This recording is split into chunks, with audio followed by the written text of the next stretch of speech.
आज की ये कहानी है एक ऐसे संगठन की जो शुरुआत में तो सोशल वर्क में इन्वॉल्व रहती थी, पर बाद में यही संगठन एक आतंकवादी संगठन में तब्दील हो गई और आने वाले समय में ये दुनिया के लिए बहुत बड़ा खतरा बन सकती है, क्योंकि ये अलकायदा, TRF, आईसिस और हिजबुल मुजाहिदीन से भी ज्यादा खतरनाक है। इस संगठन ने पिछले कई सालों में हजारों मासूम लोगों की हत्या की है। तो चलिए सुनते हैं अफ्रीका के सबसे बड़े आतंकवादी संगठन की कहानी और ये जानते हैं कि कैसे एक पीसफुल ऑर्गेनाइजेशन एक आतंकवादी संगठन में तब्दील हो गई। इस ऑर्गेनाइजेशन की शुरुआत 1995 में नाइजीरिया के नॉर्थ ईस्ट प्रोविंस मैदुगुरी में एक छोटे से ग्रुप शहाबा के नाम से हुआ था। ये ग्रुप शुरू में एक सुन्नी सलाफिस्ट ऑर्गेनाइजेशन के रूप में सिर्फ इस्लाम की प्रीचिंग नहीं करती, बल्कि गरीब लोगों की मदद, विडोस और बच्चों की हेल्प भी करती थी। इस ग्रुप के पहले लीडर थे मौलाना मलम लावन अबू बकर, जो अपने फॉलोअर्स को सही राह दिखाने में विश्वास रखते थे।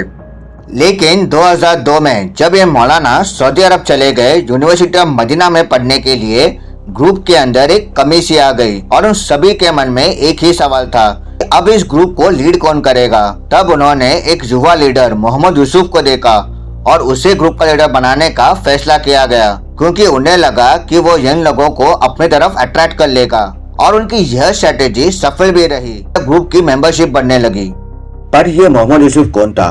क्या वो सिर्फ एक युवा नेता था या कोई और? असल में यूसुफ योब स्टेट के गिरारी गांव के कनूरी सुन्नी कम्युनिटी से था। उसने अपने हाई स्कूल के बाद अपनी पढ़ाई छोड़ दी थी और वो कानो स्टेट चला गया मौलाना शेख जाफर मोहम्मद एडम से तालीम लेने। वहाँ वो सोशल वर्क के कार्यों में भी इन्वॉल्व रहने लगा। बट कुछ ही महीने बाद उसकी मुलाकात हुई इस्लामिक मूवमेंट इन नाइजीरिया के लीडर शेख इब्राहिम अल जजाकी से, जो शिया कम्युनिटी के थे। हैरानी की बात यह है कि इब्राहिम खुद सुन्नी होने के बाद भी उसने यूसुफ को जमात अल तस्जीद अल इस्लामी का लीडर भी बना दिया। ये ग्रुप शुरुआत में तो पीसफुल इस्लाम को फॉलो करता था, लेकिन 2002 में एक ऐसा इंसिडेंट हुआ जिसने यूसुफ की और इसकी साथियों की जिंदगी बदल दी। क्योंकि 2002 में यूसुफ की मुलाकात होती है मोहम्मद अली से, जो कि एक रेडिकल मौलाना था और वो जिहाद करने में विश्वास रखता था। अली ने यूसुफ को ब्रेन वॉश किया और उसे तालिबान की एक्सट्रीमिस्ट आइडियोलॉजी के बारे में भी बताया। अली ने यूसुफ को ये भी समझाया कि कैसे वेस्टर्न एजुकेशन सिर्फ वेस्टर्नाइजेशन और सेक्युलराइजेशन की तरफ जाती है और वेस्ट का लाइफस्टाइल ऐशो आराम और ईगो को भी बढ़ावा देता है। दो सबसे इम्पोर्टेंट चीजें जिसने यूसुफ के पूरे दिमाग को ब्रेन वॉश किया वो थी जब अली ने ये कहा कि वेस्ट के हाथ में गवर्नेंस इनफेक्टिव है और वो व्हाइट कॉलर क्राइम और सोशल वैल्यूज को फॉलो नहीं करते। मैं ये चीज मानता हूँ कि वेस्ट ने कई देशों में divide and rule policy implement किया है, जिस वजह से कई देश पीछे चले गए हैं, लेकिन सिर्फ इस वजह से आतंकवाद की तरफ बढ़ना गलत है। यूसुफ के ब्रेन वॉश होने की वजह से बोको हराम का जन्म हुआ। बोको हराम जिसका मतलब है वेस्टर्न एजुकेशन को फॉरबिडन करना। इसके अलावा ग्रुप के 4 मेन आइडियोलॉजी थे कि वह बैंकिंग और टैक्सेशन में यकीन नहीं रखते। दूसरा ये कि वो वेस्टर्न एजुकेशन को अन इस्लामिक मानते हैं। तीसरा ये कि वो बॉयज एंड गर्ल्स का साथ में पढ़ना गलत मानते हैं। चौथा और सबसे अजीब बात तो ये है कि वो एवोल्यूशन की थियोरी और अर्थ की रोटेशन की थियोरी को भी नहीं मानते। इस ग्रुप ने अपने फॉलोअर्स के साथ नाइजीरिया के मैदुगुरी, बाउची, डामातारू और कानो में एक अलग कम्युनिटी बना ली।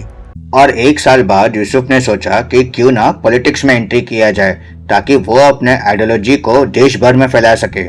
और जब 2003 में बोर्नो स्टेट में इलेक्शन हुए तो वहाँ के गवर्नर मला कचाला के करप्शन से परेशान होकर उसने ऑल नाइजीरिया पीपल्स पार्टी के कैंडिडेट सेनेटर अली मोडो शरीफ को सपोर्ट किया और उसके सामने एक शर्त रखी कि अगर वो इलेक्शन जीत गया तो वो स्टेट शरिया कानून को इम्प्लीमेंट करेगा। इलेक्शन हुई, शरीफ जीत भी गया और मिनिस्ट्री ऑफ रिलीजियस अफेयर्स बनाई गई। इसका नेशनल सेक्रेटरी अलाजी बुजीफर को बनाया गया, लेकिन शरिया लॉ इम्प्लीमेंट नहीं किया गया जिसका वादा यूसुफ से किया गया था। इस धोखे ने यूसुफ के रेडिकलाइजेशन के थॉट को और भी मजबूत कर दिया और यूसुफ ने बुजीफर के बीच एक पॉलिटिकल बार्गेनिंग की, जिसके बाद फॉय ने गवर्नमेंट से इस्तीफा दिया और वो यूसुफ के साथ आकर मिल गया। ये सारे इंसिडेंट्स नाइजीरिया में एक ऐसा समय लेके आने वाले थे जिसकी कल्पना किसी ने भी नहीं की थी, ना वहाँ के मुस्लिम्स, ना क्रिश्चियंस, ना किसी और ट्राइब ने, क्योंकि अब नाइजीरिया में एक ऐसा समय शुरू होने वाला था जो अगर ना ही होता तो अच्छा होता। अक्टूबर 2003 में मोहम्मद अली ने जागी बिरेरी एरिया में एक कैंप बनाया। ये लोकेशन रेगिस्तान के बीचों बीच चुना गया था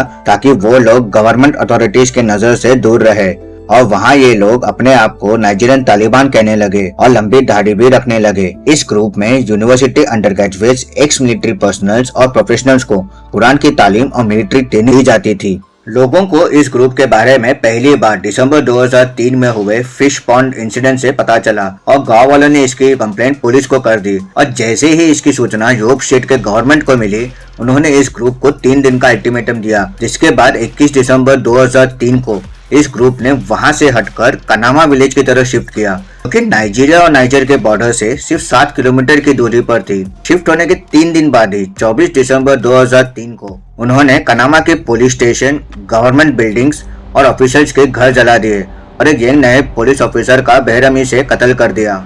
इस कायरता वाली हरकत का जवाब नाइजीरियन मिलिट्री ने दिया जब उन्होंने 7 दिन तक एक फियर्स गन बैटल लड़ा और इस ग्रुप को डिफीट किया। लेकिन ये खामोशी ज्यादा देर तक टिक नहीं पाई, क्योंकि कुछ ही दिनों बाद तालिबान के बाकी मेंबर्स ने बाजा और बामा के पुलिस स्टेशन पर अचानक हमला बोल दिया। बट इस बार मिलिट्री ने तुरंत करारा जवाब दिया और इस ग्रुप के लीडर मोहम्मद अली को मार गिराया, जिसने न सिर्फ ग्रुप को कमजोर किया बट लोग इस ग्रुप को छोड़ने भी लगे।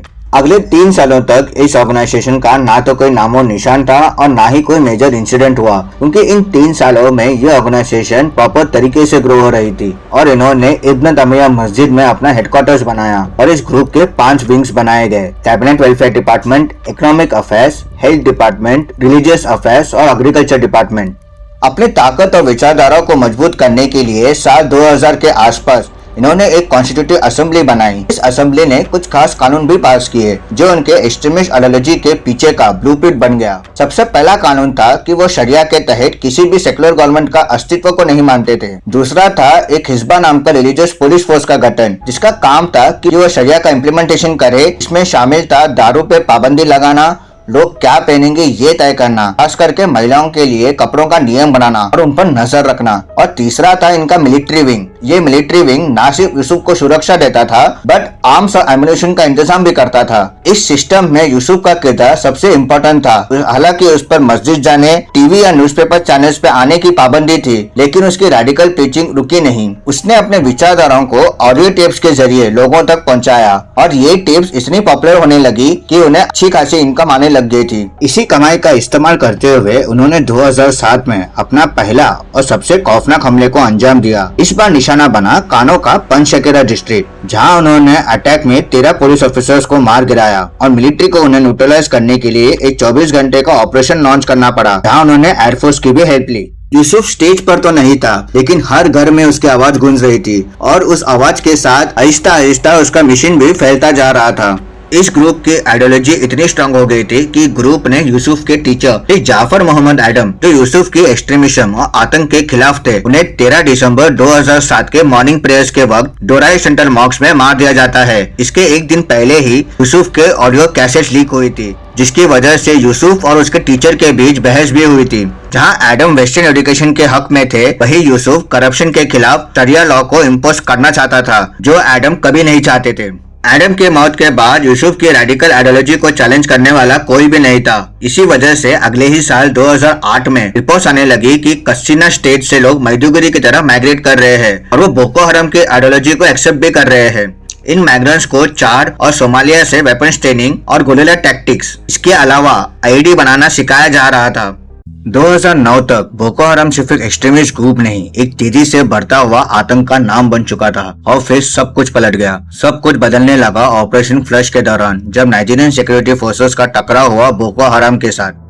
अगले महीने जुलाई में यूसुफ ने एक सरमन में नाइजीरिया के सिक्योरिटी फोर्सेस और वहां के स्टेट को दोषी ठहराया, क्योंकि उन्होंने शरिया को इम्प्लीमेंट नहीं किया। इसके अलावा बोको हराम ने नाइजीरिया के 5 शहरों में भी हमला किया, जिसमें 1000 से भी ज्यादा लोग मारे गए। इस हमले के बाद पुलिस ने यूसुफ को गिरफ्तार किया और उसे कस्टडी में मार दिया गया। 30 जुलाई 2009 को उसके बॉडी को पब्लिकली डिस्प्ले किया गया, जिसके बाद जो लोग इस आतंकवादी संगठन को सपोर्ट कर रहे थे वो डर गए और बोको हराम अंडरग्राउंड हो गया और उनके एक्टिविटीज भी कुछ समय के लिए बंद हो गई।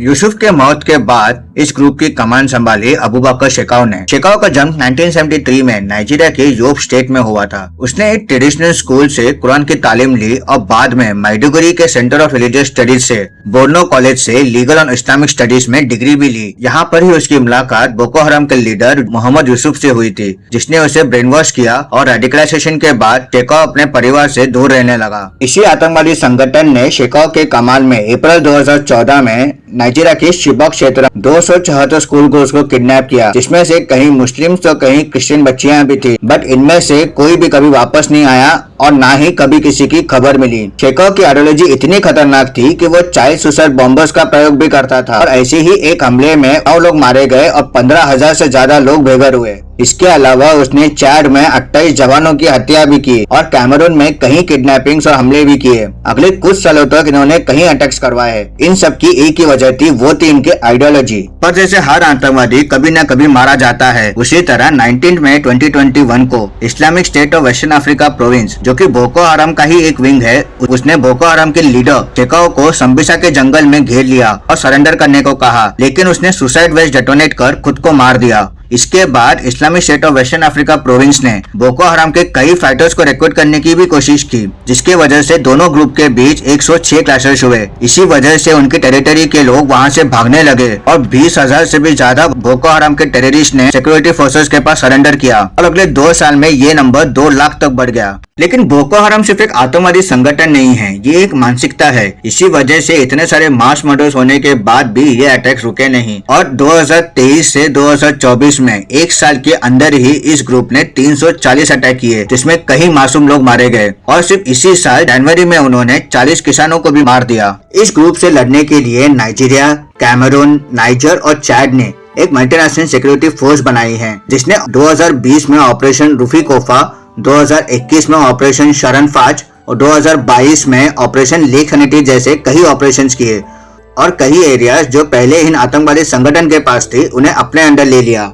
इसके अलावा ये मिलिट्री ऑर्गेनाइजेशन सरेंडर टेररिस्ट को सोसाइटी में नई जिंदगी शुरू करने के लिए मदद भी करती है और कई आउटरीच प्रोग्राम्स करती है, जिससे लोगों को बेसिक एम्यूनिटीज मिले और यूथ को सही दिशा मिले ताकि वो कभी इस आतंकवादी संगठन को ज्वाइन न करे। ये कहानी थी कि कैसे एक पीसफुल ऑर्गेनाइजेशन सहाबा एक आतंकवादी संगठन में बदल गया, जिसने न सिर्फ वहां के लोगों की जान ली बल्कि नाइजीरिया की इकोनॉमी को बिलियंस ऑफ डॉलर्स का नुकसान पहुंचाया और देश को पीछे लेकर चला गया। क्योंकि बोको हराम सिर्फ एक आतंकवादी संगठन नहीं, ये एक मानसिकता है जिसे खत्म करना काफी जरूरी है। ये सिर्फ नाइजीरिया, चाड या अफ्रीका की प्रॉब्लम नहीं, बल्कि हमारा पड़ोसी मुल्क बांग्लादेश भी इसी तरफ बढ़ रहा है। इन सब का एक ही परिणाम है, देश की प्रगति रोकना, गरीबी बढ़ाना और यूथ के फ्यूचर को डिस्ट्रॉय करना। इस आतंकवादी सोच ने इंडिया के कश्मीर में भी कई दशकों से पीस लाने नहीं दिया और ना ही डेवलपमेंट होने दिया और इसे हम सभी कलेक्टिवली एक होकर खत्म कर सकते हैं। मिलते हैं अगले वीडियो में।